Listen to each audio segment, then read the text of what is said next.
예, 인사드리겠습니다. 안녕하세요. 이렇게 또 만나 뵙게 돼서 또 너무나도 반갑습니다.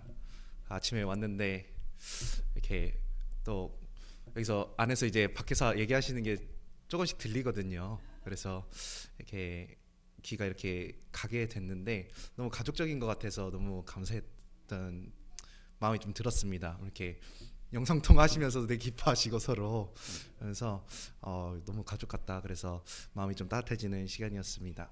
그 시작 전에 같이 기도로 우리 말씀 배우도록 하겠습니다. 기도하겠습니다.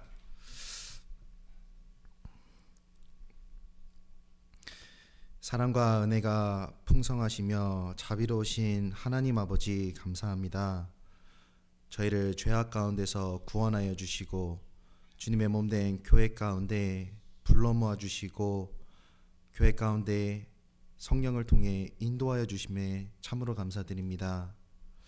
이날로 악해져가는 세상 가운데 참된 목적과 진리를 따라가 살 수 있는 그런 여건과 환경과 그리고 주변의 형제 자매를 허락하여 주신 것 또한 참으로 감사드립니다.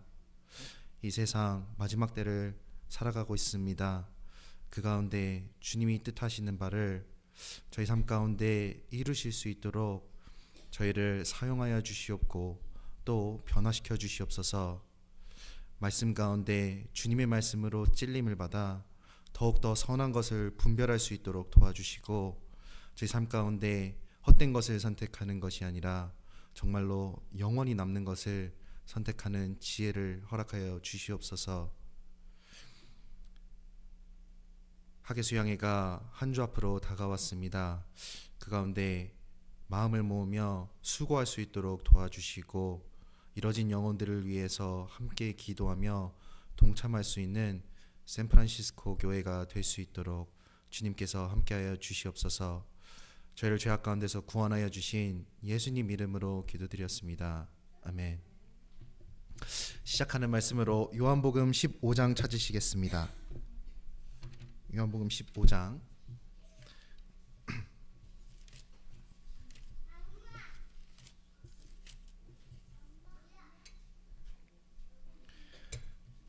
요한복음 15장 7절로 8절입니다.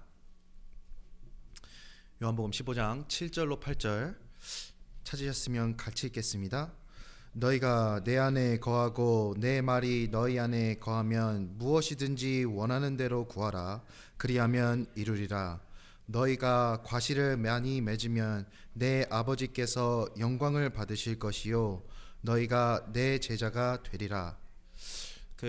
오늘 이렇게 샌프란시스코 교회에 오게 되었는데 그 날짜를 보니 6월 30일이었습니다. 그 6월 30일은 무엇을 의미하나? 오늘이 그 2024년 상반기의 마지막 날입니다. 그죠? 내일이면은 벌써 하반기에 접어들게 되었습니다. 많은 것을 좀 생각하게 되었습니다. 분명 많은 사람들은 새해를 시작할 때 많은 계획들과 목적들과 자신이 원하는 것들을 리스트로 삼고 그것을 열심히 이행하며 살아갑니다. 그런데 시간이 지나며 그런 목적들도 희미해지고 또한 나의 삶의 변화도 희미해지는 것을 볼 수 있습니다.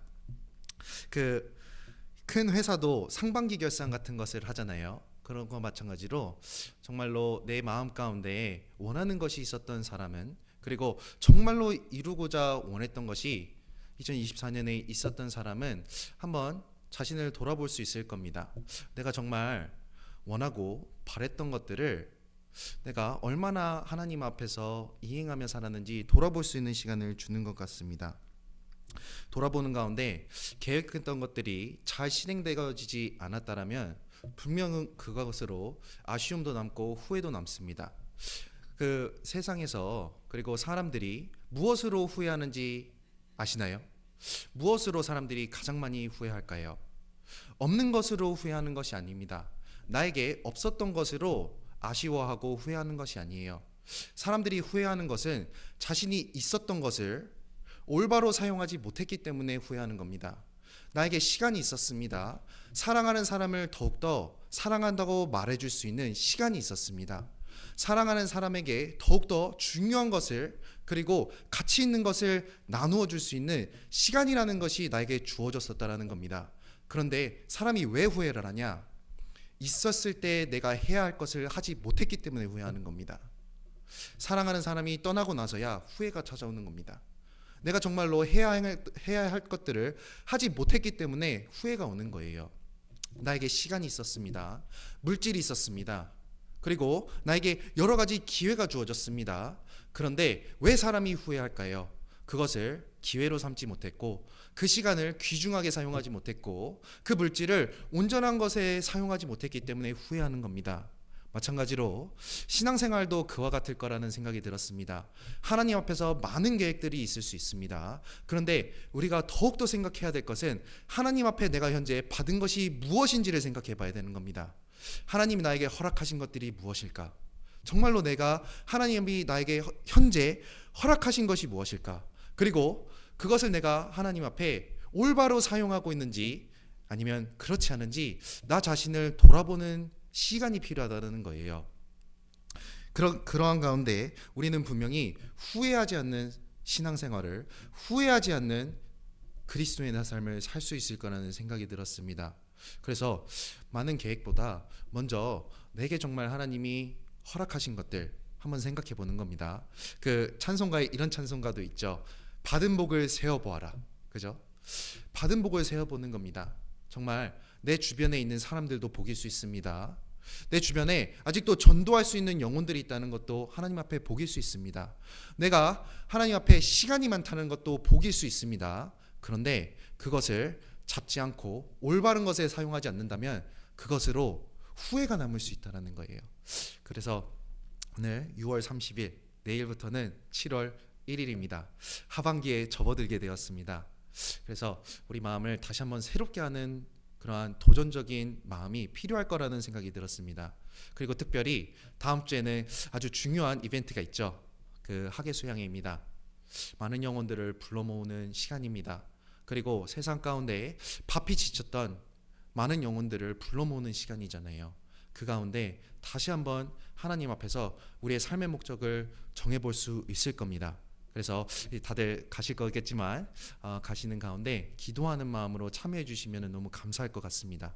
왜냐하면 그 가운데 하나님이 역사하시기 때문에 그렇습니다. 오늘의 주제는 이렇게 잡아봤습니다. 요한복음 15장에 나온 말씀, 그리하면 이루리라. 너무나도 용기가 되거든요. 그리고 위로가 되는 말씀이라는 생각이 들었습니다. 그리하면 이루리라. 더욱 자세하게는 어떻게 말하고 있냐? 무엇이든지 원하는 대로 구하라. 그리하면 이루리라. 더 이렇게 감사가 되는 것 같아요. 무엇이든지 원하는 대로 구하라. 원하는 것이, 모든 것이 이루어질 것이라는 하나님의 약속입니다. 이 약속은 그리스도인에게 주어진 엄청난 축복이며 정말 비교할 수 없는 특권이라는 거예요. 그리스도인은 하나님으로부터 기도의 응답을 받을 수 있는 큰 특권과 큰 복을 허락받은 사람입니다. 그렇기 때문에 우리는 이 특권을 가진 자로서 이것에 하나님 앞에 순종하며 살아가야 된다는 거예요. 내가 원하는 것을 이루어주겠다 말씀하신 분이 하나님이시기 때문에 큰 축복이 되는 겁니다. 그리고 그것으로 말미암아 큰 특권이 된다는 거예요. 생각해 보겠습니다. 그 똑같은 말을 해도 누가 말했느냐에 따라 내 태도가 달라지는 것을 알 수 있습니다. 그렇죠? 어떤 사람은 항상 말로만 약속하는 사람들이 있죠. 그 사람들의 말은 아무리 좋고 아무리 귀에 달콤해도 신뢰가 가지 않는 겁니다. 그렇기 때문에 우리는 기대라는 것이 없는 거예요. 그런데 이 약속을 하신 분이 누구시냐? 이 말씀 가운데 이것을 우리에게 허락하신 분이 누구시냐? 천지를 지으신 하나님이시라는 겁니다. 절대로 거짓말할 수 없는 분이시며 항상 믿으신 그 하나님께서 나의 기도에 응답하시겠다라는 약속을 하신 겁니다. 또 이런 부분이 있습니다. 만약 나에게 약속한 사람이 능력이 없는 사람이라면 그 말 또한 물론 마음은 고맙지만 기대할 수 없는 말이 되는 겁니다. 그죠? 한 푼도 없는 사람이 그 자신을 그 어떠한 그 가게에 데리고 가서 사고 싶은 대로 다 사줄게. 근데 나는 이 사람의 능력을 알거든요. 전혀 기대할 수 없는 겁니다. 마음은 고맙지만 받을 수가 없는 거예요. 그런데 우리에게 약속하신 분은 능력이 있으신 분입니다. 천지의 주제이시며 만물을 주관하시고 지금도 인류 역사 가운데 모든 것을 손안에 두고 역사하시는 하나님의 약속이라는 겁니다. 그렇기 때문에 믿음이 있는 그리스도인은 이 말씀으로 하나님께 위로를 받을 수 있고, 믿음이 있는 그리스도인은 이 말씀으로 하나님께 감사할 수 있는 겁니다. 그런데 내가 하나님을 믿지 않고 하나님을 의지하지 않는다면은 이것은 그냥 한낱 말에 불과할 뿐이에요. 그렇기 때문에 그리스도인으로서 이 말씀을 올바로 이해하고 또한 내 삶에 적용하는 것은 정말로 필요한 겁니다. 왜냐하면 그리스도에게 주어진 특권이기 때문에 그렇습니다. 그래서 오늘 이 말씀을 중점적으로 좀 배워보도록 하겠습니다. 먼저 이 말씀을 올바로 이해하기 위해서 요한복음 15장 1절로 8절에 나온 참 포도나무의 비유를 알아야 되는 겁니다. 1절 보시겠습니다. 요한복음 15장 1절입니다. 제가 읽겠습니다. 내가 참 포도나무요 내 아버지는 그 농부라. 요한복음 15장 1절로 8절에는 우리가 익히 알고 있는 참 포도나무의 비유가 나옵니다. 이 비유에서 중점적으로 포도나무에 관련된, 이 비유에 관련된 세 가지가 나오는데 이것들의 관계를 아주 잘 알고 있어야지 올바른 신앙생활을 할 수 있습니다. 먼저 1절에 참 포도나무가 나오고 농부가 나옵니다. 농부는 누구이냐? 하나님, 아버지 하나님을 설명합니다. 그러면 참 포도나무는 누구일까요? 여기서 나오는 내가, 예수님을 설명합니다. 하나님은 농부로 계시며 예수님은 참 포도나무십니다. 그렇다면은 농부가 참 포도나무에게 원하는 것이 있습니다. 무엇일까요? 열매 맺기를 원하는 겁니다. 그를 위해 참 포도나무에 붙어있는 가지가 열매 맺기를 하나님은 원하시는 거예요. 농부로서 원하시는 겁니다. 3절 보시겠습니다. 3절 4절 제가 읽겠습니다. 너희는 내가 일러준 말로 이미 깨끗하였으니 내 안에 거하라. 나도 너희 안에 거하리라. 여기까지 읽겠습니다. 너희는 내가 일러준 말로 이미 깨끗하였으니 내 안에 거하라. 나도 너희 안에 거하리라. 그러면서 가지가 포도나무에 붙어있지 아니하면 절로 과실을 맺을 수 없음 같이 너희도 내 안에 있지 아니하면 그러하리라. 여기서 가지가 나옵니다. 참 포도나무도 있고 농부도 있고 여기서 비유해서 가지를 설명하는데 그것은 구원받은 그리스도인을 설명하는 것이 분명한 겁니다.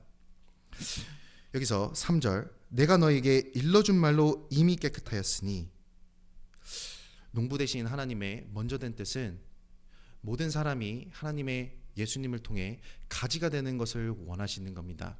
왜냐하면 그를 통해 열매를 맺을 수 있고 하나님께 영광을 드릴 수 있기 때문에 그렇습니다. 그래서 하나님의 가장 우선시되는 사람에게 원하시는 최우선적인 뜻이 무엇이냐? 사람이 깨끗해지는 것.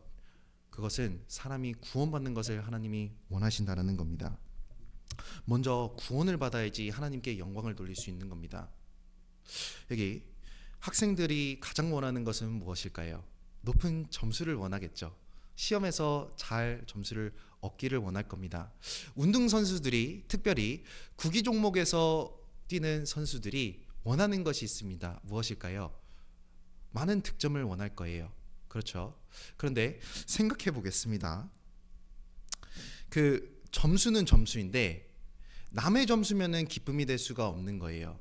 옆집 철수가 100점을 맞았다고 해서 나에게 기쁨이 되는 것이 아니라는 겁니다. 옆집 철수가 시험에서 100점을 맞았는데 우리 부모님이 기뻐합니까? 아니라는 거죠. 시합에서 구기 종목에서 시합을 뛰었습니다. 득점은 많이 올라갑니다. 그런데 자세히 보니 우리 팀 득점이 아니라 상대팀 득점이었어요. 나에게 기쁨이 될까요? 안 될까요? 될 수 없다라는 겁니다. 많은 사람들이 이 세상에서 하나님을 섬긴다고 살아가고 있습니다. 많은 사람들이 하나님을 찬양하며 살아갑니다. 오늘도 보십시오. 얼마나 많은 사람들이 교회에 갔겠습니까? 얼마나 많은 사람들이 하나님 앞에 옳은 일을 행하고 있다고 자부하며 믿으며 교회에 가고 말씀을 배우며 하나님을 찬양하며 기도하겠습니까? 아마 너무나도 많은 사람들이 그럴 겁니다. 그런데 가장 중요한 것이 있지 않습니까? 하나님의 뜻은 먼저 그 사람들이 깨끗하여지는 것을 원하시는 거예요. 거듭나는 것을 원하시는 겁니다. 거듭나지 않은 상태에서 무엇을 하든지 하나님께 영광이 될 수가 없다라는 거예요. 그런 의미에서 거듭난 샌프란시스코 교회는 참으로 하나님 앞에 선한 일을 한 겁니다. 왜냐하면 하나님의 최우선적인 뜻을 이룬 무리이기 때문에 그렇습니다. 하나님은 가지가 자기 포도나무에 맺혀 있기를 원하시는 거예요. 왜냐하면 그로 인해 선한 열매를 맺을 수 있기 때문에 그렇습니다. 하나님의 선하신 뜻, 가장 우선시되는 뜻, 사람이 거듭나는 겁니다. 거듭난 사람에게 그렇다면 하나님이 원하시는 것이 무엇일까요? 아시다시피 열매 맺는 겁니다. 4절 5절에서 그렇게 나옵니다. 4절로 5절 5절만 같이 읽겠습니다. 나는 포도나무요 너희는 가지니 저가 내 안에 내가 저 안에 있으면 이 사람은 과실을 많이 맺나니 나를 떠나서는 너희가 아무것도 할 수 없음이라. 8절 제가 읽겠습니다. 너희가 과실을 많이 맺으면 내 아버지께서 영광을 받으실 것이요 너희가 내 제자가 되리라. 과실과 영광은 연결되어 있는 겁니다. 그런데 이 영광은 누구에게 영광이냐? 농부에게 영광이라는 거예요. 나 자신에게 영광이 되는 것이 아니라 열매를 맺음으로 내 삶 가운데 하나님 앞에서 열매를 맺음으로 하나님께 영광이 되는 것이, 그것이 그리스도인의 삶이라는 겁니다. 이전에는 우리가 예수님 하나님 밖에 외인으로 살았던 사람입니다. 그러나 이제는 구원받은 사람이 되었습니다. 구원받은 사람은 하나님 안에 들어온 사람이 된 겁니다. 그렇기 때문에 그 안에 거할 것을 명령하시는 거예요. 먼저 좀 찾아보겠습니다. 에베소서 2장입니다. 에베소서 2장 에베소서 2장 12절입니다.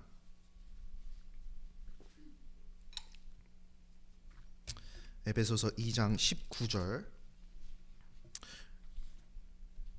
12절 먼저 읽겠습니다. 12절 그때 너희는 그리스도 밖에 있었고 이스라엘 나라 밖의 사람이라 약속의 언약들에 대하여 외인이요 세상에서 소망이 없고 하나님도 없는 자이더니 그때가 있습니다. 그때가 언제였습니까? 그리스도 밖에 있었던 때였습니다. 그리스도를 몰랐었던 때였습니다. 그리스도의 보혈의 의미를 알지 못하며 살아갔을 그때가 있었습니다. 우리 모두에게 그러한 때가 있었다라는 거예요. 그런데 그때가 현재가 아닙니다. 구원받은 사람에게는 이 시절이 과거일 뿐인 겁니다. 그것을 어떻게 할 수 있냐? 13절입니다. 같이 읽겠습니다. 이제는 전에 멀리 있던 너희가 그리스도 예수 안에서 그리스도의 피로 가까워졌느니라. 이전에는 멀리 있었던 우리였습니다. 그런데 우리에게 위로되는 것이 있지 않습니까? 이전이었다는 거예요. 현재는 아닙니다. 이전에는 내가 하나님도 모르고 예수님도 모르고 살아갔었습니다. 진리를 알지 못하고 삶의 올바른 목적 또한 알지 못하며 살아갔다라는 겁니다. 그런데 그것은 과거일 뿐입니다. 현재 내가 정말로 주님 앞에 구원받은 사람이라면 현재를 살아가고 현재를 어디에서 살아가는지가 중요한 거예요. 어디냐? 그리스도 예수 안에 들어왔기 때문에 그리스도 예수 안에 거하라는 겁니다. 더 이상 밖에 있는 사람이 아니기 때문에 안에 들어와 거하라는 겁니다. 더 이상 외인이 아니기 때문에 하나님의 시민이며 외인도 아니고 손도 아니기 때문에 더 이상 밖에 거하는 것이 아니라 하나님의 권속으로 안에 하나님 안에 거하는 겁니다. 하나님 안이 어디일까요? 내 안에 거하라 명령하셨습니다. 어디입니까? 그것은 하나님의 몸된 교회가 되는 것입니다. 하나님의 몸 되신 교회 안에 분명히 우리는 하나님을 올바로 섬길 수 있고 그 가운데 열매를 맺으며 살아갈 수 있는 거예요. 그러한 교훈을 하기 위해 요한복음 15장 포도나무의 비유가 기록된 겁니다. 구원받은 그리스도인이 혼자 살아가는 것이 아닙니다. 구원받은 그리스도인은 하나님 안, 예수님 안에 들어왔기 때문에 그 이후의 삶을 그리스도를 함께 섬기는 그리스도인들과 함께 살아가야 될 것을 설명하는 거예요. 왜? 가지가 포도나무에 붙어 있으면 저절로 과실을 맺을 수 있기 때문에 그렇습니다. 과실은 하나님의 열매, 하나님의 영광과 직접적으로 연결이 되어 있습니다. 정말로 하나님을 기쁘시게 하는 삶을 살고자 하는 그리스도인은 교회와 붙어있는 삶을 살아야 된다는 거예요. 어떠한 열매가 그리스도인 삶에 맺힐 수 있겠습니까? 외적으로는 거듭나지 못하고 이 세상에서 이뤄진 사람들을 살리는 그 영혼 구원의 열매일 겁니다. 또 구원받은 그리스도인에게 내적인 열매도 있습니다. 성령의 인도하심으로 성령의 열매를 맺고 영적 성숙과 성장에 하는 그러한 열매가 맺혀야만 하는 겁니다. 그런데 한번 생각해 보십시오. 이 두 가지를 어디서 우리가 볼 수 있습니까? 이 두 가지가 이루어지는 것, 이 두 가지 외적 열매를 맺고 신앙생활 가운데 내적 열매를 맺는 것, 그 장소가 어디입니까? 교회라는 거예요.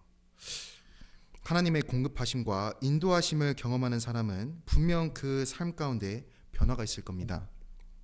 이것으로 참된 교회를 분별할 수 있는 거예요. 왜냐하면 그것은 참 포도나무이기 때문에 그렇습니다. 그 요한복음 15장을 잘 읽어보시면 참 포도나무라고 나와 있습니다. 왜냐하면 거짓 포도나무도 있기 때문에 그래요. 그런데 참 포도나무를 어떻게 구별할 수 있을까? 열매를 맺는 것을 보는 겁니다.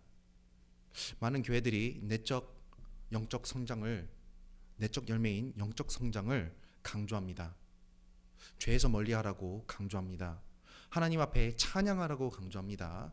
그런데 잘 보십시오. 참된 교회에는 사람이 살아나는, 그리고 영원한 생명을 얻는 구원의 역사가 있어야만 하는 겁니다. 그것으로 분명히 올바른 교회를 선택할 수 있으며 올바른 교회를 찾을 수 있다는 거예요.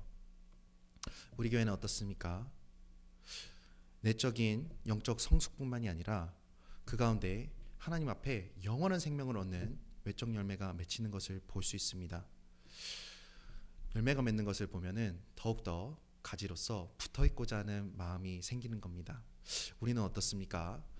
주님이 머리로 거하시는 그 교회 가운데 정말로 내가 붙어있기를 원하는지, 그리고 내가 그 가운데 정말로 거하는 삶을 사는지 한번 확인해 보는 겁니다. 왜냐하면 그것이 직접적으로 하나님의 영광과 밀접하게 연결되어 있기 때문에 그렇습니다. 그 요한복음 15장 돌아가겠습니다. 요한복음 15장 7절입니다.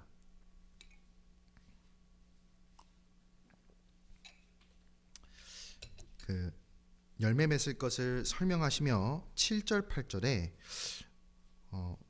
너무나도 큰 특권이 나오는데 우리는 본문 말씀입니다. 7절 8절 다시 한번 같이 읽겠습니다.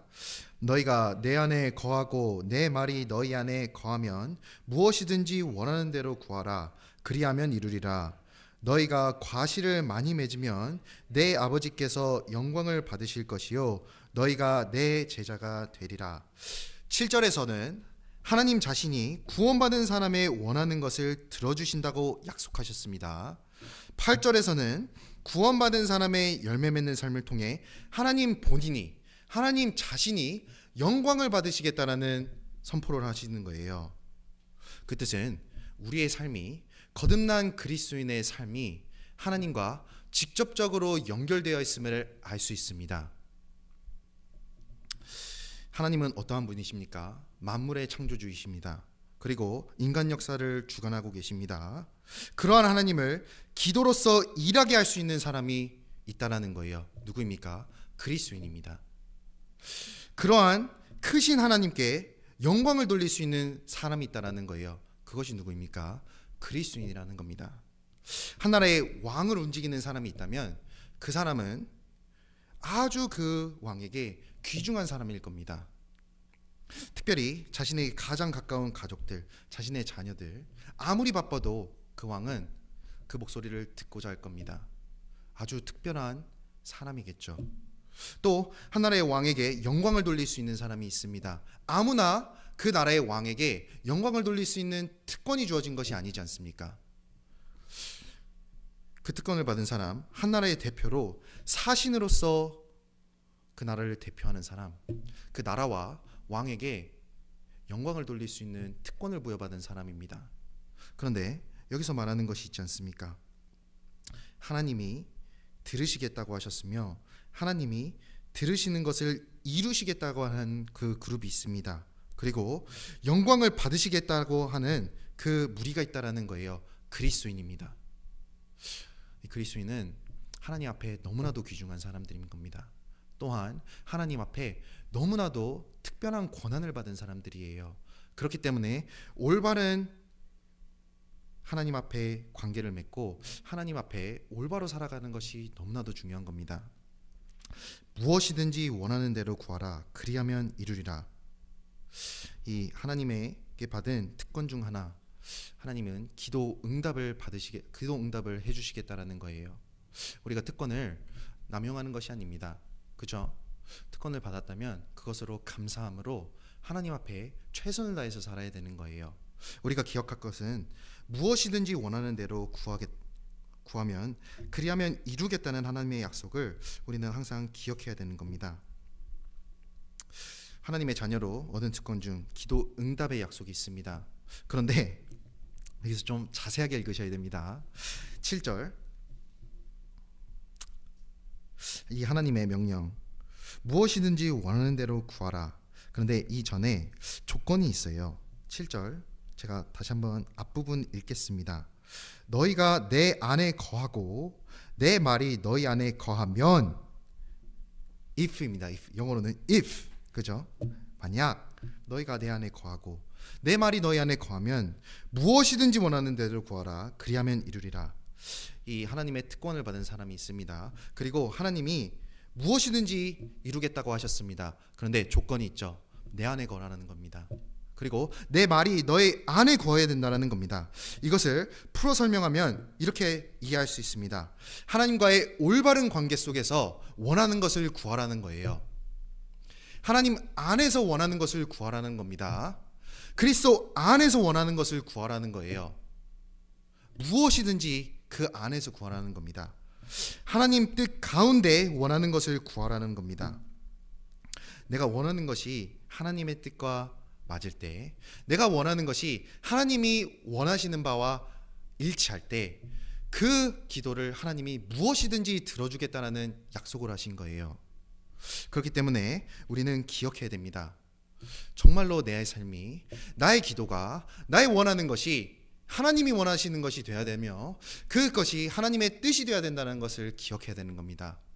그 가운데 이 특권을 우리는 부여받을 수 있는 거예요. 찾아보겠습니다. 요한일서 5장입니다. 요한일서 5장,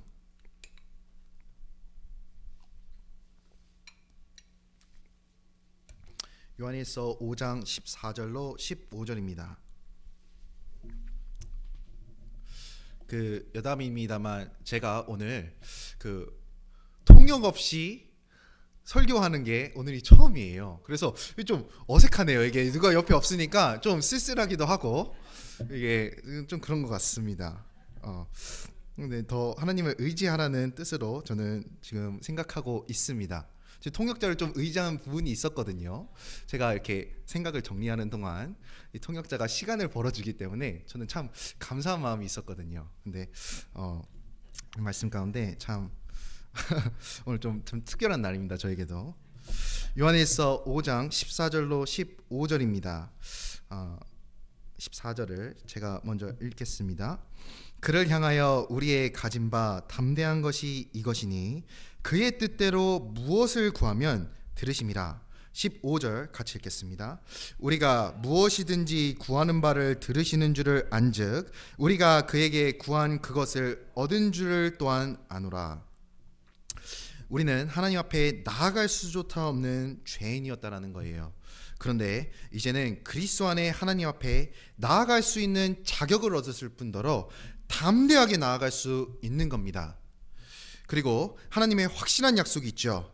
그의 뜻대로 구하면 들으심이라.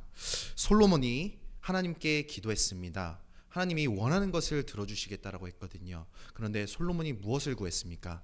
지혜를 구했습니다. 지혜를 구했을 때 하나님이 이렇게 말씀하셨습니다. 솔로몬이 이것을 구하매 그 말씀이 주의 마음에 맞은지라. 하나님이 그 기도를 들어주셨던 이유가 있습니다. 왜냐하면 솔로몬의 기도는 하나님의 마음과 합했기 때문에 그래요. 영어로는 그것이 하나님을 기쁘시게 했다라고 쓰여 있습니다. 하나님을 기쁘시게 하는 것, 하나님의 뜻을 구하는 것, 하나님은 이루어 주시겠다는 약속을 하신 겁니다. 어떤 혹자는 기도에 대해 이렇게 설명했습니다. 기도는 하나님을 설득하는 것이 아닙니다. 하나님을 설득하는 것이 아니라 그분의 인격과 사상과 그리고 사역에 감화되어 하나님께 설득되는 것이 기도라고 설명하였습니다. 기도 가운데 나의 삶을 돌아봅니다. 기도 가운데 나의 삶을 하나님의 뜻 가운데 비춰보는 겁니다. 그리고 그 가운데 합당하지 않은 것이 있다면 내 것을 내려놓을 수 있는 것이 기도라는 거예요. 그 가운데 올바른 기도를 할 수 있는 겁니다. 그 가운데 하나님이 이루어 주실 수 있는 기도를 할 수 있다라는 거예요. 예수님의 겟세마네 동산의 기도를 아실 겁니다. 한번 찾아보겠습니다. 마태복음 26장입니다. 마태복음 26장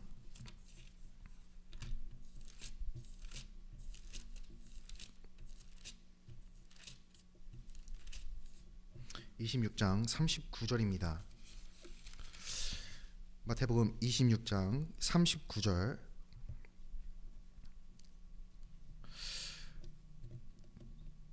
제가 읽겠습니다. 조금 나아가사 얼굴을 땅에 대시고 엎드려 기도하여 가라사대 아버지여 내 아버지여 만일 할만하시거든 이 잔을 내게서 지나가게 하옵소서. 그러나 나의 원대로 마옵시고 아버지의 원대로 하옵소서 하시고. 예수님의 원하시는 것이 있었습니다. 육신을 가지고 이 땅에 오셨기 때문에 육신을 생각하면은 원하는 것이 있으셨다라는 거예요. 이 잔이 자기에게서 넘어가기를 원하셨습니다.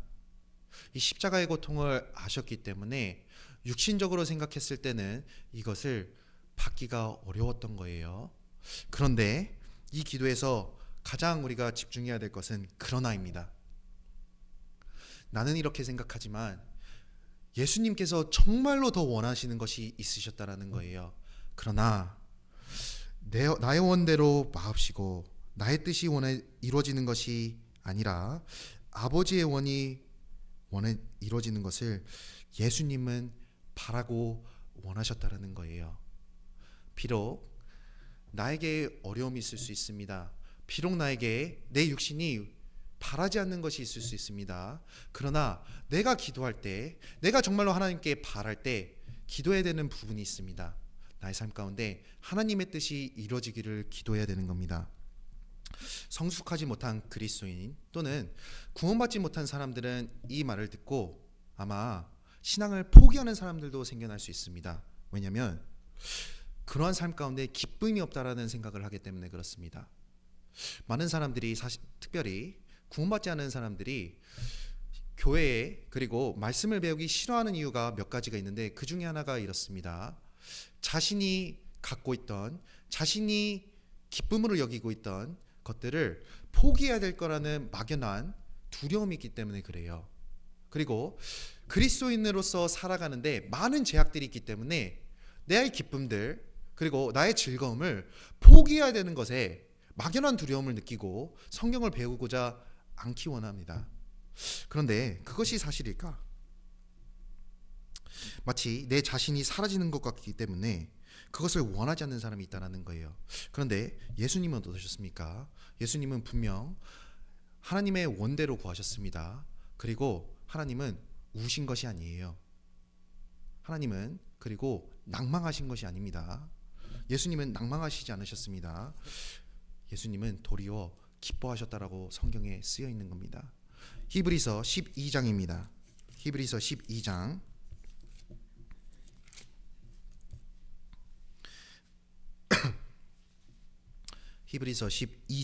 2절입니다. 히브리서 12장 2절 말씀은 너무 중요하기 때문에 같이 읽겠습니다. 믿음의 주요 또 온전케 하시는 이인 예수를 바라보자. 저는 그 앞에 있는 즐거움을 위하여 십자가를 참으사 부끄러움을 개의치 아니하시더니 하나님 보좌 우편에 앉으셨느니라. 예수님은 십자가에서 많은 순환을 겪으셨습니다. 사람이 상상으로도 겪을 수 없는 그러한 수모와 고난을 겪으셨다라는 겁니다. 그런데 여기서 나온 말이 있죠. 그 앞에 있는 즐거움을 보신 겁니다. 하나님의 원하셨던 영혼 구원을 이루기 위해 십자가에서 달리셨을 때 얼마나 많은 고난을 당하셨습니까? 그런데 그 앞에 있는 즐거움을 보실 수 있었다라는 겁니다. 하나님의 뜻도 예수님은 구하셨습니다. 그리고 그 가운데 그것이 이루어지는 가운데 예수님은 즐거움 또한 보실 수 있었다라는 거예요. 그것이 신앙생활인 겁니다. 내 자신은 없어져 가는 것처럼 보입니다. 내 자신은 쇠해가는 것처럼 보일 수 있습니다. 그러나 그 가운데 기뻐하며 찬양할 수 있는 사람들은 그리스도인이라는 거예요. 그리스도인에게 낙심과 외로움이 찾아옵니다. 그리고 그 가운데 기쁨을 잃는 그리스도인이 있습니다. 왜 그럴까요? 하나님을 따랐기 때문에 그렇습니까? 그리스도인이 왜 외롭습니까? 하나님을 따라서? 교회에 너무 열심히 다녀서? 하나님께 너무 많이 드려서? 그래서 외로움을 느끼고, 그래서 낭망하며, 그래서 즐거움을 잃게 되는 것입니까? 아니라는 거예요. 초대교회 사도들은 감옥에서도 찬양할 수 있었습니다. 모든 것을 잃은 상황에서도 찬양을 드렸습니다. 기도했습니다. 핍박과 죽을 위기 가운데서도 신앙을 잃지 않고 달려가기를 마쳤다라고 사도 바울은 고백하였습니다.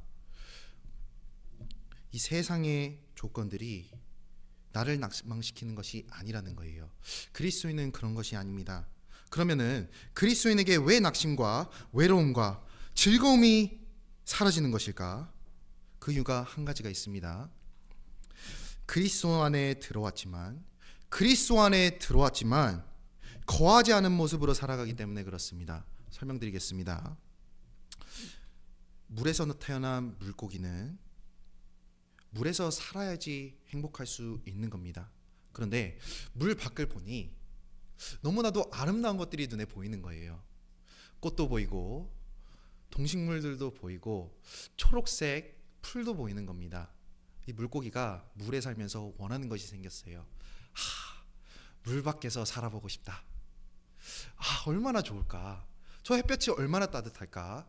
저 풀들과 동물들과 함께 지내면 얼마나 기쁠까? 마음속에서 기쁨을 마음 가운데서 그런 것을 소망하며 살아가는 겁니다. 그런데 물 가운데서 나갈 수 없잖아요. 그렇기 때문에 시름시름 앓는 겁니다. 헛된 소망이 있기 때문에 시름시름 앓아가며 병이 드는 거예요. 그렇지 않습니까? 그런데 막상 나가게 되면 어떻게 됩니까? 곧바로 죽는 거예요. 내 눈에는 좋아 보이지만 막상 가보니까 내 삶을 목조아 오는 것이 세상의 것들이라는 겁니다. 그리스도인이 그러합니다. 그리스도인들은 그리스도 안에 들어온 사람입니다. 그런데 세상의 것에 소망을 두기 때문에 시름시름 앓고 즐거움을 잃어가고 그 가운데 소망 없이 살아가게 되는 겁니다. 그리스도인은 그리스도 안에 들어온 사람입니다. 그런데 그리스도 밖에 있는 것을 따라가며 살아가기 때문에 그 가운데 낭망이 있고 그 가운데 외로움이 있는 거예요. 그리스도인은 그리스도 안에 들어온 사람입니다. 그런데 그리스도 밖에 있는 것을 더 사랑한다면 내 마음 가운데 즐거움이 사라지는 겁니다. 그리스도를 따랐기 때문에 소망이 사라지는 것이 아니에요. 그리스도를 따랐기 때문에 그 환난 가운데 고난 가운데 즐거움이 사라지는 것이 아니라는 겁니다. 그리스도를 따르는 가운데 그리스도의 원하는 것을 구하는 그 삶 가운데 즐거움은 분명히 있을 수 있습니다. 그런데 내 삶 가운데 왜 즐겁지 않냐? 내 마음이 다른 곳에 있기 때문에 그래요. 그리스도 안에 내 마음을 두셔야 됩니다. 그리스도 안에 그 뜻을 두셔야 됩니다. 하나님 안에 내 소망을 두어야 됩니다. 그랬을 때 주님이 주시는 기쁨으로 기뻐할 수 있고 모든 것을 이겨낼 수 있는 믿음으로 살아갈 수 있는 거예요. 우리는 물 안에 있는 물고기입니다. 그리스도 안에 있는 그리스도인입니다. 밖에서 즐거움과 소망을 찾으려니 병이 드는 겁니다. 그래서 내가 정말로 하나님의 뜻을 구하며 살아갈 때, 내 삶 가운데 주님의 뜻을 구하며 살아갈 때 겉으로 보기에는 나의 것이 사라지는 것 같고 나의 삶이 사라지는 것 같아 보이지만 그 가운데 참된 기쁨이 있지 않습니까? 그리고 영원한 것으로 갚아주시는 하나님의 약속이 있지 않습니까? 그것으로 기뻐할 수 있는 겁니다. 그렇기 때문에 그리스도인은 항상 기뻐할 수 있으며 항상 감사할 수 있으며 항상 달릴 수 있는 겁니다. 그러한 삶을 살아야 되는 거예요. 그러한 삶을 살라고 명령하시는 겁니다. 무엇이든지 원하는 대로 구하라. 그리하면 이루리라. 주님의 뜻 안에 구하는 것을 하나님이 이루시고 그 가운데 기쁨을 얻을 수 있다는 겁니다. 하나님의 뜻을 성경 가운데서 많이 찾아볼 수 있습니다. 시간이 없기 때문에 빠르게 생각해 보겠습니다. 하나님은 사람이 구원받기를 우선적으로 원하십니다. 그렇기 때문에 구원에 대한 그리고 그 영혼에 대한 기도는 하나님이 들으시는 겁니다. 절대로 하나님은 그 영혼에 대한 기도를 그 영혼에 대한 기도에 귀를 닫으시는 것이 아니라는 거예요. 내가 만약 구원에 확신이 없으십니까? 기도해 보십시오. 하나님은 들으시고 이루십니다. 내 주변에 이뤄져가는 가족들이 있습니까? 기도하십시오. 원하는 만큼 기도하십시오. 그리고 내가 정말 그 영혼들이 구원받기를 바라는 그 마음만큼 기도해 보십시오. 염치 없는 것이 아닙니다. 하나님은 그 기도를 기쁘게 여기시며 그 기도를 이루어주기를 기다리고 계시는 거예요. 영혼을 위한 기도는 하나님은 들으십니다. 또한 구원받은 사람에게 하나님의 뜻이 있습니다. 이건 한번 찾아보겠습니다. 데살로니가전서 4장입니다. 데살로니가전서 4장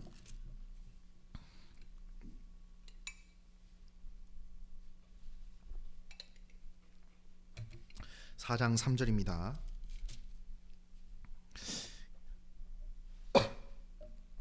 같이 읽겠습니다.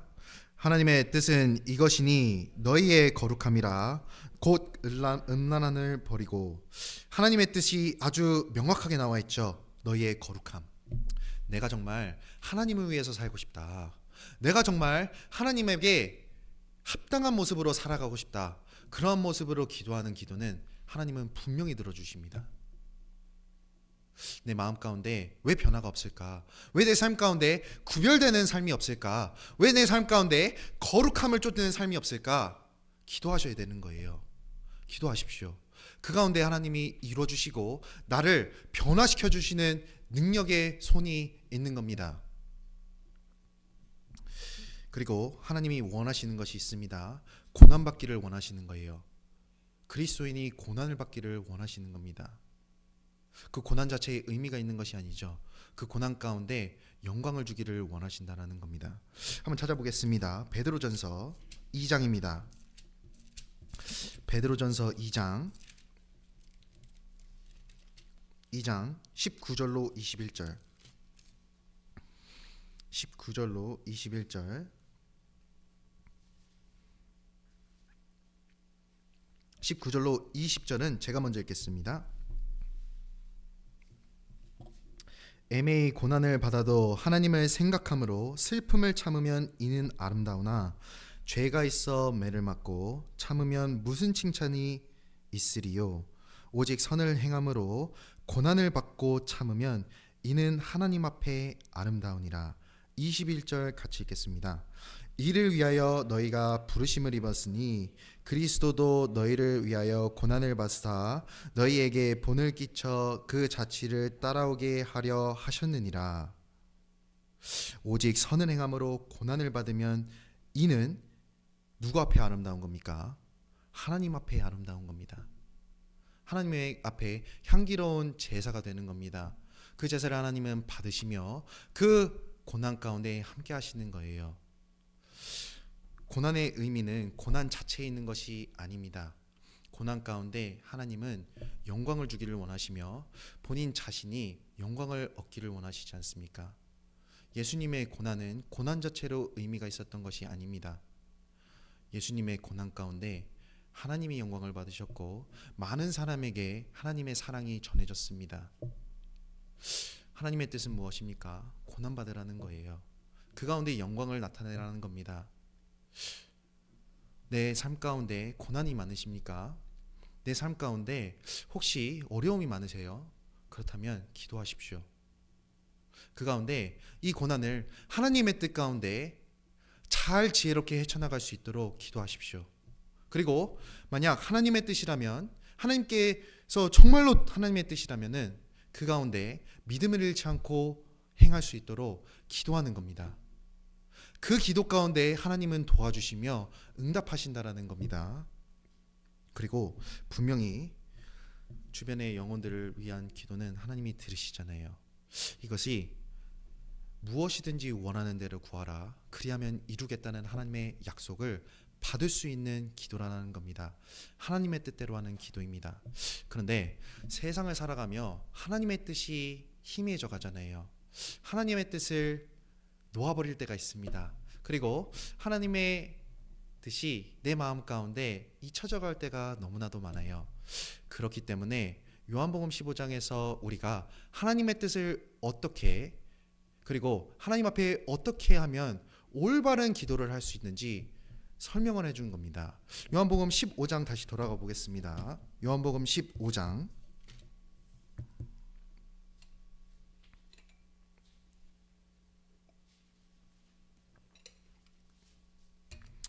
요한복음 15장입니다. 요한복음 15장 7절, 15장 7절 제가 읽겠습니다. 너희가 내 안에 거하고 내 말이 너희 안에 거하면 무엇이든지 원하는 대로 구하라, 그리하면 이루리라. 하나님의 뜻 가운데 우리의 삶을 사는 방법이 있습니다. 먼저는 주님의 몸된 교회 안에 거하는 겁니다. 너희가 내 안에 거하고, 포도나무에 붙어있는 가지가 되라는 말입니다. 그리스도가 머리 대신 교회 안에 함께하라는 겁니다. 그리스도의 명령을 쫓아 교회 안에 거하는 사람은 분명히 신앙의 성장이 있습니다. 그리고 성령의 인도하심을 받을 수 있습니다.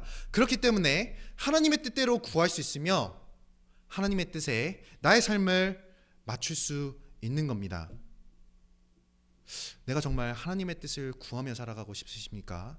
정말로 하나님의 뜻을 항상 마음 가운데 품고 살아가고 싶으십니까? 그렇다면 거해야 됩니다. 그리스도 안에 거해야 되는 겁니다. 그리스도 안에는 주님이 머리로 계시지 않습니까? 교회 안에는 주님이 머리로 계십니다. 그리고 그 안에 성장이 있을 수밖에 없는 겁니다. 그리스도 안에 거한 사람은 성장이 있습니다. 주님과 주님의 몸된 교회를 비유하는 비유들을 통해 교회 안에 거하는 것이 하나님의 뜻 가운데 살기 위해 필요한 것임을 분명히 알 수 있죠. 먼저는 포도나무와 가지의 비유입니다. 가지는 나무에 붙어 있어야지만 영양 공급을 받을 수 있습니다. 그 가운데 성장이 있는 겁니다. 그 가운데 튼튼해지며 열매 맺을 수 있다라는 겁니다. 또 성경 고린도전서 12장에는 그리스도를 머리로 표현했고 교회를 몸으로 표현했습니다. 몸의 지체가 머리에 붙어 있어야지만 공급을 받으며 성장할 수 있는 겁니다. 그리고 성장하며 그 머리의 뜻을 이행할 수 있는 겁니다. 성장하며 그 가운데 단련되고 그 머리의 뜻을 온전히 이행할 수 있는 것은 그 몸의 지체가 머리에 붙어있기 때문에 그러다는 겁니다. 또 교회를 설명하는 것을 양과 양 무리로 설명합니다. 양이 있습니다. 그런데 양이 양 무리를 떠나 혼자 살아갑니다. 어떻겠습니까? 너무나도 불안한 거예요. 너무나도 위험한 겁니다. 많은 위험에 노출되어 있는 겁니다. 그리고 유리하며 방황할 수밖에 없는 양이 되는 거예요. 그런데 양이 무리 가운데 있습니다. 그러면 그 가운데 어떻게 되는 것일까요? 목자의 인도함을 받을 수 있는 겁니다. 목자가 주는 것을 받아먹을 수 있고 목자 안에서 보호되며 성장할 수 있다는 겁니다. 그런데 양이 내 멋대로 가게 되면 그 가운데 위험에 노출되게 되고 그 가운데 올바른 공급을 받지 못하기 때문에 성장 또한 없다라는 거예요. 그리스도인은 분명히 교회 안에 거해야 되는 겁니다. 이 많은 사람들이 교회를 옵셔널, 이거 발음이 좀 이상했네요. 옵셔널, 그러니까 옵션이라고 생각하는 사람들이 있어요. 그런데 성경을 자세히 한번 읽어보십시오. 교회는 옵션이 아닙니다. 진짜 그렇습니다. 교회는 옵션이 아니라 필수입니다. 내 안에 거하라는 것은 거해도 되고 거하지 않아도 되는 것이 아니라는 거예요. 거하라는 것은 그 안에 있어야지만 한다라는 것을 설명하고 있는 겁니다. 명령입니다. 필수라는 거예요. 고린도전서 12장 같이 보시겠습니다. 고린도전서 12장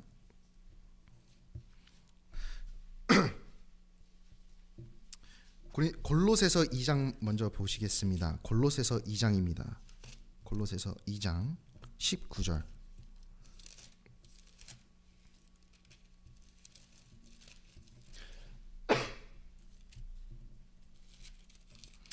골로새서 2장 19절 같이 읽겠습니다.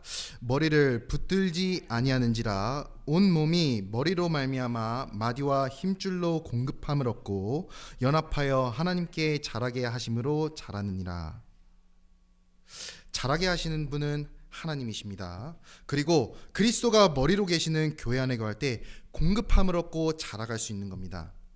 어떠한 아이가 부모의 뜻을 더 올바로 이해하고 부모의 뜻을 올바로 이행할 수 있을까요? 성숙한 아이가 할 수 있는 겁니다. 성장한 아이가 부모의 뜻을 이해할 수 있고 기쁜 마음으로 부모를 도울 수 있는 거예요. 그렇지 않습니까? 미성숙한 아이는 자신이 가장 중요하기 때문에 자신의 것을 할 때만 기쁨을 얻습니다. 그리고 그것이 기쁨의 전부라고 생각합니다. 그런데 성숙한 아이는 다르잖아요. 그 부모의 기쁨에 함께 참여할 수 있는 아이는 성숙한 아이입니다. 저도 첫째 아이가 있습니다. 4살이에요. 둘째 아이는 2살입니다. 성별은 둘 다 남자입니다. 아이고. 그런데 제가 이 두 아이를 지켜보면서 진짜 신앙생활에도 성장하는 것이 너무나도 필요하겠구나라는 생각이 들었습니다. 그 첫째 아이는 이제는 곧잘 저희 말도 잘 알아듣습니다. 그리고 더 중요한 건 의도를 알아들어요. 그죠? 왜 그렇게 얘기하는지, 왜 내 부모가 이렇게 얘기하는지 이해를 할 정도가 됐습니다. 그렇기 때문에 제 눈치도 살살 보지만 또 그 가운데 저를 기쁘게 하기 위해서, 부모를 기쁘게 하기 위해서 행하는 것들도 있습니다. 그 둘째 아이는 아직 뭣도 모릅니다. 2살이기 때문에 자기가 하고 싶은 거 하는 거예요. 그리고 시키는 것을 할 때는 왜 그러냐? 안 혼나려고. 그죠? 안 혼나려고 하는 거예요. 근데 첫째는 어떻게 하면 내가 이쁨 받을 수 있을까? 어떻게 하면 내가 그 가운데 기쁠 수 있을까? 그것을 생각할 수 있다는 겁니다. 한 가정에 2아이가 있습니다. 어렸을 때부터 저녁 식사 설거지는 아이들에게 전담시킨 겁니다.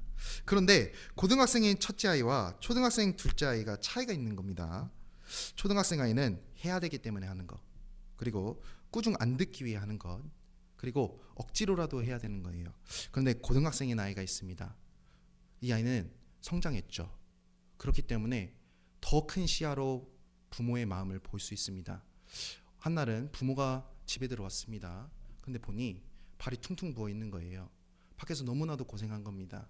그리고 많은 손과 발에 상처도 있습니다. 많은 어려운 일을 하시는 분이겠죠. 그 부모의 모습을 보면서 설거지를 하는 겁니다. 원래 어려서부터 자신이 해야 될 일이었거든요. 그런데 그 설거지를 하면서 이 아이는 기쁠 수 있는 겁니다. 왜? 내가 부모를 도울 수 있다는 것에 기쁠 수 있는 거예요. 부모의 뜻을 내가 나를 위해 수고해주는 이 부모가 기뻐할 수 있게, 조금이라도 더 쉴 수 있게 함께 할 수 있는 것에 기뻐하는 겁니다. 설거지하는 것을 누가 좋아하겠습니까? 특별히 10대 아이가 설거지하는 것을 좋아할 리는 없죠. 그런데 기쁘게 할 수 있다는 겁니다. 왜? 성장했기 때문에. 왜? 부모의 마음을 알기 때문에 그렇습니다. 어떠한 그리스도인이 정말로 주님 앞에서 성장한 모습, 어떠한 모습으로 어떻게 주님의 뜻을 이루며 살아갈 수 있을까요? 어떤 사람이, 어떠한 그리스도인이 정말 그리스도의 뜻을 바라며 원하며 살아갈 수 있겠습니까? 성장한 그리스도인입니다. 성장하지 않으면 그리스도의 뜻을 알 수 없고 하나님의 뜻을 알 수 없고 철부지가 되는 겁니다. 원망하는 겁니다. 그리고 그 가운데 하나님 앞에 올바르지 않은 마음으로 신앙생활을 할 수 있다는 거예요. 신앙생활에 성장은 필요합니다. 그러기 위해서 필요한 것은 교회 안에 거해야 되는 거예요. 공급받아야 됩니다. 신앙생활 가운데, 교회 가운데 성장은 분명히 있습니다. 그 이유가 있습니다. 왜냐하면 그 안에 성령이 함께 하시기 때문에 그렇습니다. 성령의 인도하심이 있기 때문에 교회 가운데 성장이라는 것이 있는 거예요. 갈라디아서 5장 보시겠습니다. 갈라디아서 5장. 갈라디아서 5장입니다.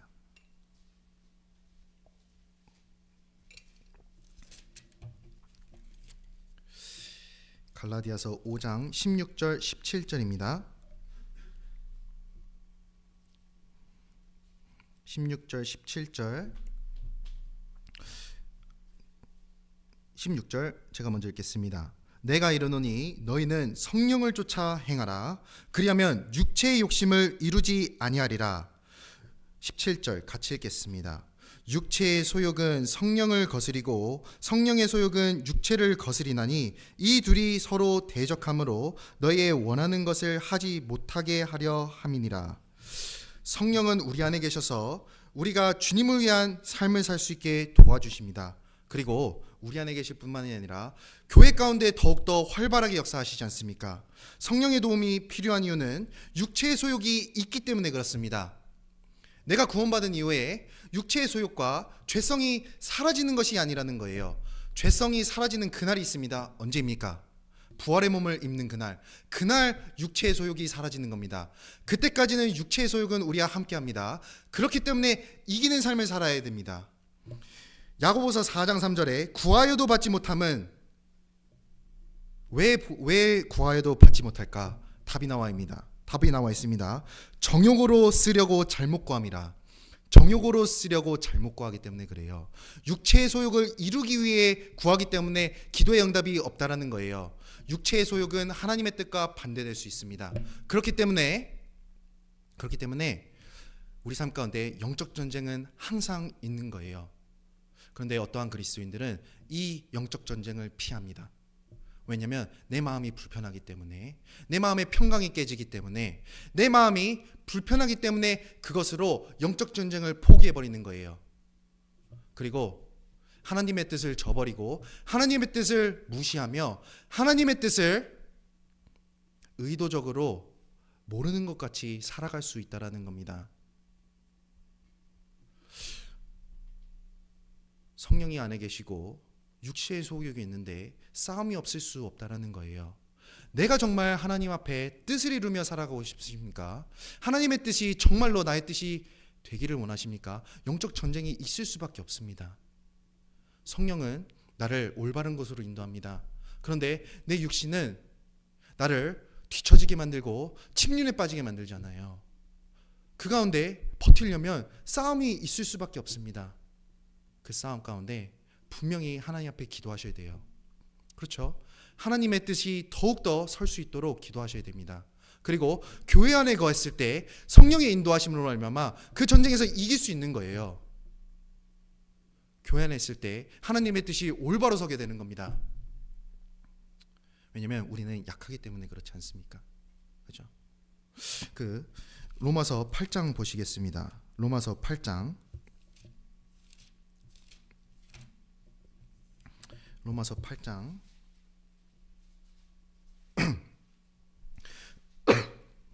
5절로 6절입니다. 5절로 6절 같이 읽겠습니다. 육신을 좇는 자는 육신의 일을, 영을 좇는 자는 영의 일을 생각하나니 육신의 생각은 사망이요 영의 생각은 생명과 평안이니라. 여기 육신의 일과 영의 일이 나오고 영의 일을 생각한다고 쓰여 있습니다. 육신의 생각도 나옵니다. 영의 생각이 있습니다. 내가 어떻게 하면은 성령의 인도함을 받아 살아갈 수 있을까요? 어떻게 하면 하나님의 뜻을 굳건히 세우며 살아갈 수 있겠습니까? 나의 생각이 중요한 겁니다. 육신을 쫓는 자는 육신의 일을 생각합니다. 영을 쫓는 자는 영의 일을 생각합니다. 그렇기 때문에 나의 마음 가운데, 나의 생각 가운데 영적인 것으로 풍성해야 되는 거예요. 나의 생각 가운데 어떻게 영적인 것으로 풍성할 수 있겠습니까? 성령 안에 들어와야 되는 거예요. 성령이 역사하시는 곳에 나의 자신을 놓아야 되는 겁니다. 그 가운데 내 자신을 던져야 되는 겁니다. 교회 가운데 있을 때 성령의 역사하심 가운데 내 생각도 영으로 채워지는 겁니다. 성령의 생각으로 채워지는 겁니다. 내가 지금 무슨 생각을 하고 하는지에 따라서 그 사람의 모습을, 그 사람의 미래를 어느 정도 대리짐작 유추해 볼 수 있습니다. 한 학생이 있습니다. 공부에 열중인 학생이에요. 이 학생은 대학을 가겠죠. 그죠? 미래가 보입니다. 근데 어떤 사람은 항상 복권 당첨되는 일에 생각이 있습니다. 메가밀리언 저거만 보면은 눈이 돌아가는 거예요. 항상 생각에 복권 생각만 있습니다. 복권 당첨되면 뭐 해야 되지? 일단 11조는 하고 뭐 여러 가지 계획들을 세웁니다. 생각 가운데 복권이 있죠. 그 사람은 그 다음 혹은 조만간에 복권을 살 거예요. 그죠? 음란한 마음이 있는 사람은 음란한 행동을 할 겁니다. 생각의 결과가 행동으로 나타난다는 겁니다. 비록 지금은 보이지 않지만 훗날 가까운 미래에 그 생각이 드러나게 되어 있습니다. 분을 항상 품고 있는 사람이 있습니다. 그 사람은 컨디션만 주어지면, 조건만 주어지면 싸움을 시작할 겁니다. 미래를 알지 못하는데 어떻게 유추할 수 있을까요? 그 생각이 드러날 것을 알기 때문에 그렇습니다. 그렇다면 그리스도인으로서 어떻게 주님의 일을 하며 주님의 뜻을 구하며 주님의 뜻 가운데 살아갈 수 있겠습니까? 내 삶 가운데 영적인 것으로 채우셔야 됩니다.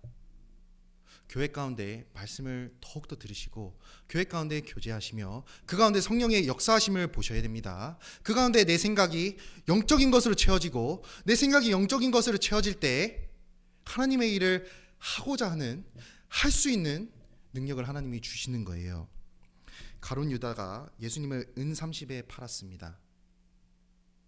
갑자기 충동돼서 파는 것이 아님을 알 수 있습니다.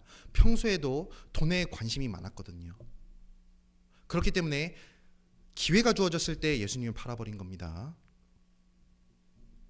마찬가지로 반대로 우리는 영적인 것으로 채워야 돼요. 그랬을 때 기회가 주어졌을 때 영적인 눈으로 볼 수 있는 겁니다. 영적인 선택을 할 수 있는 거예요. 그런데 내 생각이 세상의 것들로 채워져 있다. 내 생각이 다른 것들로 채워져 있다. 눈이 가려져 있는 겁니다. 아무것도 할 수 없는 거예요. 예수님 앞에 병자들이 나왔습니다. 앞을 못 보는 사람도 나왔습니다. 벙어리도 나왔습니다. 귀머거리도 나왔습니다. 예수님 앞에 모든 것이 치료되었잖아요. 무엇을 설명하는 것이겠습니까? 구원받은 것을 설명하는 것입니다. 그리고 또한 구원받고 난 그리스도인의 삶을 설명하는 것도 됩니다. 나는 예수님 앞에 나왔을 때 눈을 뜰 수 있는 거예요. 영적으로 인도되었을 때 성령의 인도하심 가운데 올바른 것을 볼 수 있다는 겁니다. 성령의 인도하심 가운데 올바른 것을 말할 수 있는 입이 생기는 거예요. 성령의 인도하심 가운데 올바른 것을 들으며 들은 것들을 걸러낼 수 있고 안 좋은 것들은 걸러낼 수 있고 좋은 것들은 마음 가운데 심을 수 있는 겁니다. 성령의 인도하심 가운데 가능하다라는 거예요. 교회는 옵션이 아니라 필수라는 겁니다. 필수입니다. 신앙 성장을 위해서 필수입니다. 성령의 인도함을 받기 위해 필수인 겁니다. 하나님의 뜻을 구하기 위해 필수적인 거예요. 그렇기 때문에 내 안에 거하라 명령하신 겁니다. 우리는 교회 안에 거하는 가운데 분명 성장해야 되는 겁니다. 또 요한복음 15장입니다. 요한복음 15장 7절입니다.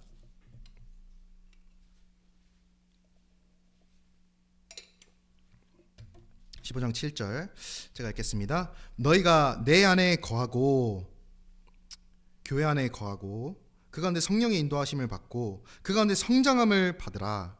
그리고 내 말이 너희 안에 거하면 무엇이든지 원하는 대로 구하라. 그리하면 이루리라. 그 다음에 나오는 것이 있습니다. 내 말이 너희 안에 거해야 된다는 거예요. 교회 안에는 하나님은 풍성한 말씀을 허락하셨습니다. 그 가운데 더욱 자라가야 되며 말씀이 우리 마음 가운데 풍성해야 되는 겁니다. 말씀이 내 마음 가운데 풍성했을 때 하나님의 뜻대로 구하는 기도를 할 수 있는 거예요. 여기 요한복음 15장 6절을 보시면 교훈이 되는 부분이 있습니다. 요한복음 15장 6절 앞부분에 이렇게 나와 있습니다. 사람이 내 안에 거하지 아니하면 가지처럼 밖에 버리어 말라지나니.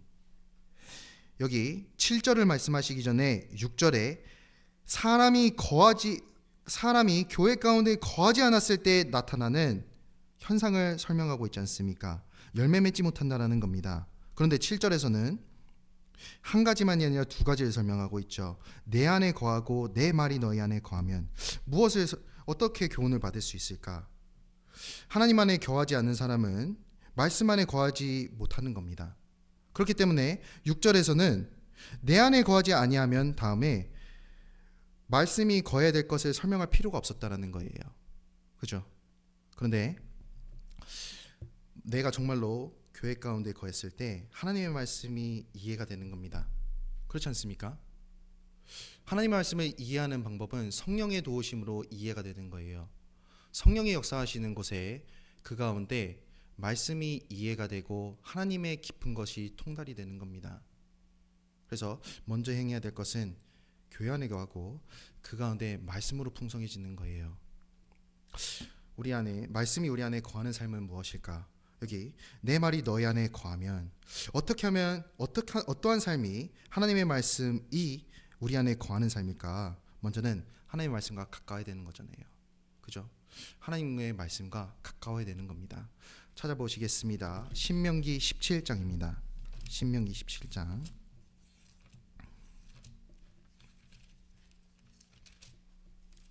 신명기 17장 19절입니다. 신명기 17장 19절 같이 읽겠습니다. 평생에 자기 옆에 두고 읽어서 그 하나님 여호와 경외하기를 배우며 이 율법의 모든 말과 이 규례를 지켜 행할 것이라. 신명기 17장은 아시다시피 이스라엘의 왕이 세워질 경우를 대비한 규례를 다루고 있는 겁니다.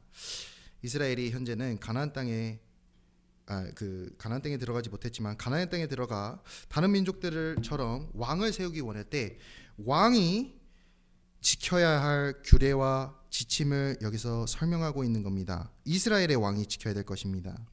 우리는 왕 같은 제사장이죠. 우리에게도 적용이 되는 겁니다. 왕에게 필요한 것이 무엇일까요? 율법입니다. 왕에게 필요한 것이 무엇이겠습니까? 법이에요. 그죠? 올바로 법을 알지 못하는 왕은 불안한 왕입니다. 그죠? 그 누구에게도 찬양받을 수 없는 왕이며 큰 실수를 계속해서 범할 수 있는 왕이 되는 거예요. 그렇지 않습니까? 왕의 자리가 합당하지 않은 사람입니다. 왕은 법을 알아야 되는 겁니다.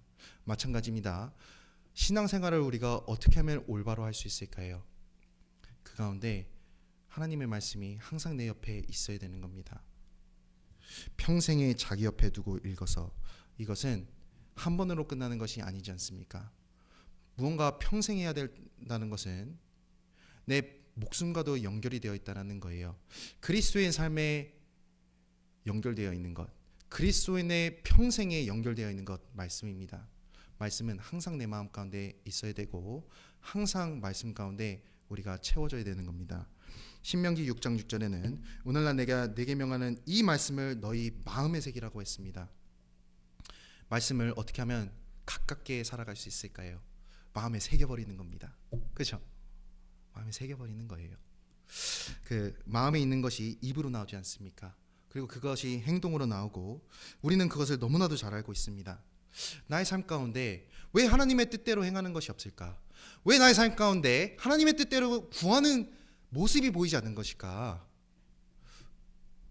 말씀이 내 마음 가운데 심기지 않았기 때문에 그럴 수 있다라는 겁니다. 왜냐하면 마음에 있는 것은 드러나게 되어 있기 때문에 그래요. 그렇기 때문에 정말로 내가 하나님의 뜻을 구하며 살아가고 싶다면 말씀이 내 마음에, 내 삶에 거해야 되는 겁니다. 말씀을 마음에 심어야 되는 겁니다. 그 시편 1편에는 오직 여호와의 율법을 즐거워하여 그 율법을 주야로 묵상하는 자로다. 여호와의 율법을 즐거워하는 사람이 있습니다. 여호와의 말씀이 너무나도 단 사람이 있습니다. 그 사람은 그 율법을 주야로 묵상합니다. 가까이 있는 거예요. 그 말씀이 가까이 있는 겁니다. 그리고 그러한 사람이 어떠한 사람이냐? 3절, 저는 시냇가에 심은 나무가 시절을 쫓아 과실을 맺으며 그 잎사귀가 마르지 아니함 같으니 그 행사가 다 형통하리로다. 그러한 사람은 어떤 모습으로 표현되어 있습니까? 시냇가에 심은 나무로 표현되어 있는 거예요. 항상 공급받는 나무인 겁니다. 항상 시들지 않을 수 있는 나무인 겁니다. 시들지 않기 때문에 항상 열매 맺을 수 있는 나무가 되는 거예요. 어떤 사람이? 여호와의 율법을 즐거워하는 사람, 여호와의 말씀에 뿌리를 깊게 박은 사람, 그 사람은 열매 맺을 수 있는 겁니다. 하나님의 도우심으로 하나님의 기도 응답으로 열매를 맺을 수 있는 겁니다. 말씀이 내 마음 가운데 있어야 되는 겁니다. 그런데 말씀이 내 마음 가운데 있기 위해서 우리가 우리 마음을 참으로 돌아보고 그 가운데 우리 마음을 준비하는 것도 우리의 본분인 겁니다.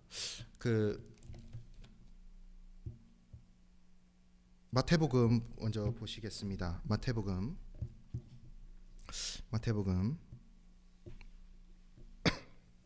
히브리서 4장 보시겠습니다. 히브리서 4장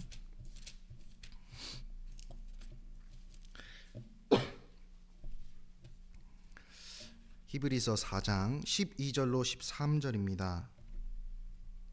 12절로 13절 제가 읽겠습니다. 하나님의 말씀은 살았고 운동력 있어 좌우의 날선 어떠한 검보다도 예리하여 혼과 영과 및 관절과 골수를 찔러 쪼개기까지 하며 또 마음의 생각과 뜻을 감찰하시나니 13절 같이 읽겠습니다. 지으신 것이 하나라도 그 앞에 나타나지 않음이 없고 오직 만물이 우리를 상관하시는 자의 눈앞에 벌거벗은 것 같이 드러나느니라. 말씀이 우리 안에 거한다는 것은 무엇이겠습니까? 그냥 지식을 쌓는 것이 아닙니다. 말씀이 운동력이 있어 역사해야 되는 겁니다. 그것이 말씀이 우리 안에 거하는 겁니다. 주님의 말씀은 혼과 영과 및 관절과 골수를 찌릅니다. 사도 베드로가 설교를 할 때 그 말씀을 듣는 사람이 마음에 찔렸다고 성경에 쓰여 있습니다. 스데반이 설교할 때도 그 말씀을 듣던 청중들이 말씀을 듣고 마음에 찔렸습니다. 주님이 역사하실 때는 마음에 찔려 회개하는 사람들이 있습니다. 주님이 역사하시는 그 가운데 회개하는 사람이 생기는 겁니다. 말씀을 듣는 가운데 내 자신을 돌아보게 되고 내 혼과 영을 찔러 쪼개기까지 하며 마음의 생각과 뜻을 감찰하잖아요. 그 가운데 말씀이 역사하고 내 삶 가운데 변화가 있어야 된다는 겁니다. 그런데 말씀은 듣지만 변화가 없는 삶이 있을 수 있어요. 말씀은 듣지만 그 말씀이 내 삶 가운데 살아있고 운동력이 없을 수가 있다는 겁니다. 어떤 사람에게는 말씀이 좌우의 날성검이 아니라 뭉툭한 단검이에요. 그냥 짧고 그냥 뭉툭한 검입니다. 그러니까 들을 때마다 마음에 문제만 생기고 들을 때마다 괜히 나한테만 하는 것 같고, 그러니까 그 가운데 계속해서 그 마음만 상하고 기분만 나쁘고 짜증만 되는 겁니다. 그런데 말씀은 좌우의 날성검이거든요. 정말로 내 마음 가운데 내 마음을 쪼개는 말씀을 들어야 되는 겁니다. 그 말씀을 들을 때 내 마음에 심기어져야 된다는 겁니다. 그리고 그 가운데 분별력을 키워야 되는 거예요. 그 말씀이 들어올 때 분별력이 생기지 않습니까? 13절 지으신 것이 하나라도 그 앞에 나타나지 않음이 없고 오직 만물이 우리를 상관하시는 자의 눈앞에 벌거벗은 것 같이 드러나느니라. 말씀이 들어왔을 때 벌거벗은 것 같이 드러나야 되는 거예요. 아, 나는 아니야, 저 말씀은 나한테 해당한데, 그게 아니라는 겁니다. 말씀을 받을 때 나에게 적용하는 겁니다. 나의 심장과 폐부를 쪼개는 겁니다. 그 가운데 분별력이 생기는 거예요. 내가 이것은 잘못하고 있구나, 내가 이것은 하나님의 뜻에 준하지 못하는구나 볼 수 있는 겁니다. 그것이 말씀이 내 삶 가운데 거하는 거예요. 그냥 성경을 읽는 것이 아닙니다. 말씀이 역사하는 것이 필요한 거예요. 그 누가복음 8장에는 씨 뿌리는 자의 비유가 나옵니다. 그 가운데 4개의 밭이 나오잖아요. 길가에 뿌린 씨가 있고, 돌밭에 뿌린 씨가 있습니다. 그리고 가시덤불에 뿌린 씨가 있고, 좋은 밭에 심기운 씨가 있습니다. 그 바위, 그러니까 돌밭과 같은 마음은 무엇을 설명합니까? 그 밑에 큰 바위가 있는 겁니다. 나의 생각도 있고, 삶의 방식도 있고, 경험도 있고, 그리고 철학도 있고, 전통도 있고, 그 가운데 고집도 있고 아집도 있는 겁니다. 그러한 돌이 크게 내 마음 가운데 박혀 있으면 말씀이 들어가지 않을 수가 있잖아요. 그런데 정말로 말씀을 올바로 받고자 하는 사람이 있습니다. 그 마음을 준비하는 사람이거든요. 그 사람에게는 말씀이 쪼개는 것처럼, 좌우의 날성건처럼 들어가는 겁니다.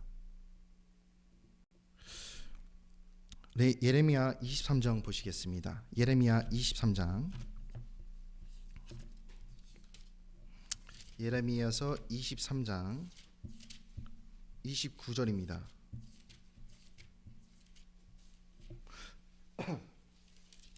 (23장 29절)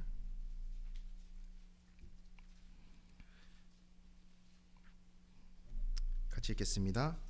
나 여호와가 말하노라, 내 말이 불같지 아니하냐, 반석을 쳐서 부스러뜨리는 방망이 같지 아니하냐.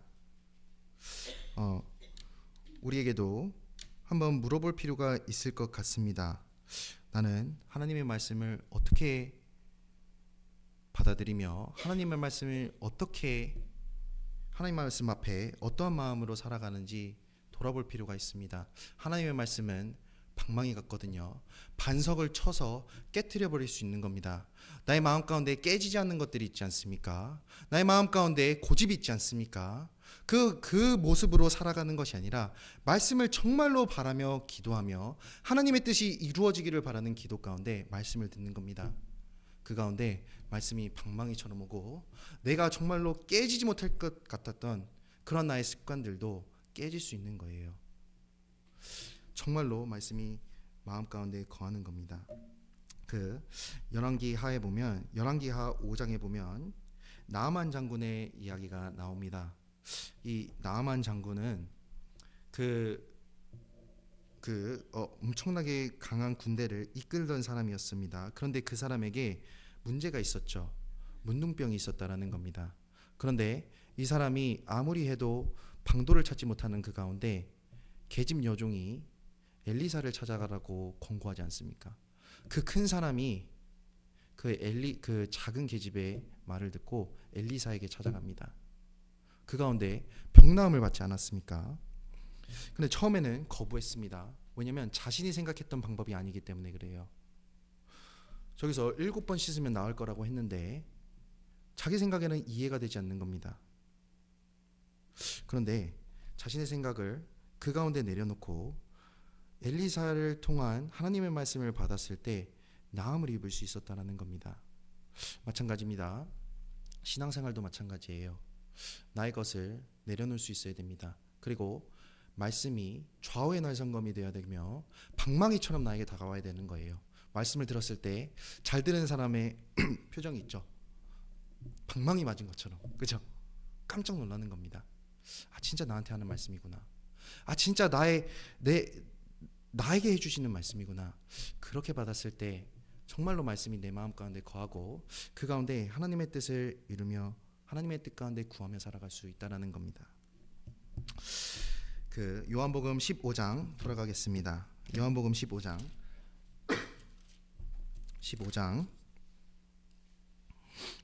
15장 7절입니다. 마무리하겠습니다. 15장 7절 같이 읽겠습니다. 너희가 내 안에 거하고 내 말이 너희 안에 거하면 무엇이든지 원하는 대로 구하라. 그리하면 이루리라. 이 엄청난 특권을 받은 자들은 그리스도인입니다. 이 특권을 사용하기 위해 먼저 하나님이 권하시는 것이 있습니다. 너희가 내 안에 거하고 성령의 인도하심을 받으라는 겁니다. 그리고 그 가운데 성장하라는 겁니다. 교회 가운데 성장하는 그 가운데 하나님 앞에 내 뜻을 맞출 수 있는 겁니다. 그리고 내 말이 너희 안에 거하는 겁니다. 말씀이 내 마음 가운데 심기는 겁니다. 그러했을 때 하나님의 뜻이 내 뜻이 되는 겁니다. 아마 조나단 에드워드의 결심문을 아실 겁니다. 70가지의 조항이 있는데 그 4항에 이렇게 나와 있습니다. 하나님의 영광에 도움되는 것이 아니면 영혼에 관계된 것이든지 육체에 관계된 것이든지 또는 적든지 많든지 간에 어떠한 것이라도 절대로 하지 말자. 만일 내가 그런 일을 피할 수 있다면 피하자. 하나님께 영광이 되는 것이 있다면 나에게 해가 되는 것이 있고 그런 것들을 피하자라는 겁니다. 그죠? 그런데 이것을 반대로 생각할 수 있겠습니다. 하나님의 영광에 도움이 되는 것이라면 어떻게 해야 되겠습니까? 영혼에 관계된 것이든지 육체에 관계된 것이든지 적극적으로 해야 되는 겁니다. 그리고 하나님의 영광에 도움이 되는 것이면 적든지 많든지가 중요한 것이 아닙니다. 충성되게 행해야 되고 열심을 다해 해야 되는 겁니다. 하나님의 영광을 위해 할 수 있는 것들은 그저 나에게 오기를 바라는 것이 아니라 직접 찾아 나서야 되는 거예요. 그렇지 않습니까? 그런데 앉아서 그냥 기다리는 사람들이 있거든요. 그건 옳지 않은 겁니다. 하나님의 영광이 되는 것이라면 직접 찾아 나서야 되는 거예요. 그 정도의 적극적인 모습이 필요한 겁니다. 하나님은 분명 우리 삶 가운데 과실을 맺으며 그 가운데 영광 받기를 원하십니다. 그리고 하나님의 뜻대로 구하기를 원하시고 계십니다.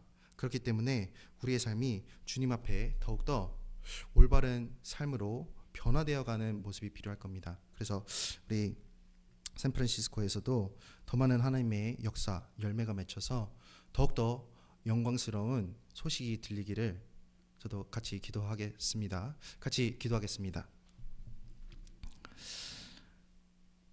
사랑과 은혜의 하나님 아버지 감사합니다. 저희를 죄악 가운데서 구원하여 주시고 주님의 몸된 교회 가운데 함께 거하며 인도하여 주심에 감사합니다. 주님 앞에 더욱더 합당할 수 있도록 저희의 삶과 마음을 지켜주시옵고 주님의 열매가 저희 삶 가운데 많은 열매로 주님께 영광을 돌릴 수 있도록 하나 될 수 있고 그 가운데 말씀이 심길 수 있도록 도와주시옵소서. 오늘 학예 소양이를 위해서도 함께 기도합니다. 그 가운데 많은 영혼들 구원받을 수 있도록 도와주시고 함께 수고하며 희생하며 땀 흘리며 봉사할 수 있고 기도할 수 있도록 함께 하여 주시옵소서. 죄악 가운데서 구원하여 주신 예수님 이름으로 기도드렸습니다. 아멘. 마치는 찬송 400